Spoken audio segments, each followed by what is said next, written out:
The move into the new rented room was supposed to be a fresh start, a quiet space away from the constant hum of my old life.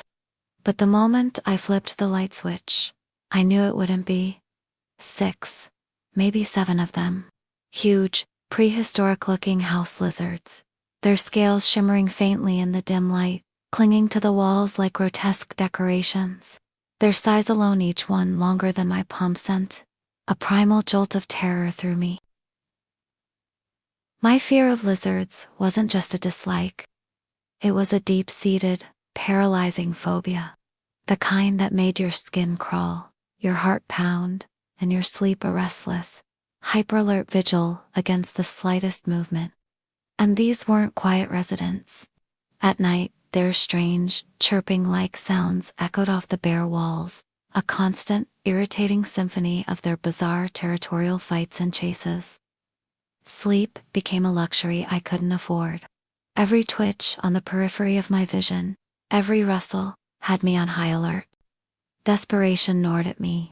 I, who usually shrieked at the sight of a tiny gecko, decided I had to act. Armed with a long bathroom wiper, my hands trembling so violently, I could barely hold it, I went to war. The first one was a blur of frantic swings and guttural cries of my own. When its still form finally dropped to the floor, a wave of nausea and adrenaline washed over me. My legs didn't stop shaking for 30 minutes, a delayed tremor of pure terror and a strange nascent triumph. The second one was marginally easier, though the fear was still a cold knot in my stomach. But my courage had its limits. The remaining ones felt like insurmountable obstacles. I swallowed my pride and called pest control. Watching them spray the toxins, seeing the lizards twitch and fall, was morbidly satisfying. A part of me, the part that had endured sleepless nights and constant anxiety, reveled in their slow demise. More than a month passed, and the room was blissfully free of the large, scaly tyrants.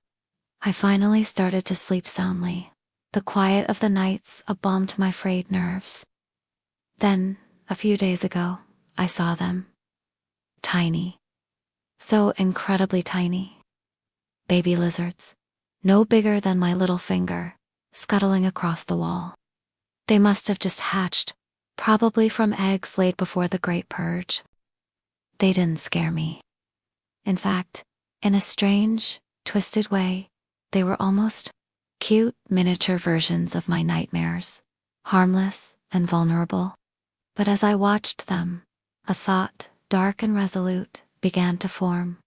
Revenge. Revenge for the sleepless nights. For the fear, for the mental hell their parents had put me through. I grabbed the can of insecticide, the same hit spray that had been so effective on their monstrous kin. I targeted the first one, a barely visible smudge on the wall. A quick spray. It twitched, then tried to scuttle away, its tiny movements frantic and uncoordinated. I watched it writhe for a moment, a perverse satisfaction unfurling in my chest. Then, with a swift, decisive motion, I brought the chapel down. A soft it was done. 2 down, 2 more baby lizards extinguished. The act itself was disturbingly easy, devoid of the paralyzing fear I'd felt before. Instead, there was a strange surge of power, a feeling of regaining control. I know how utterly messed up it sounds, but in that moment, it felt like the best therapy I'd ever had. These little shits, innocent as they seemed, were the progeny of my satisfying as hell.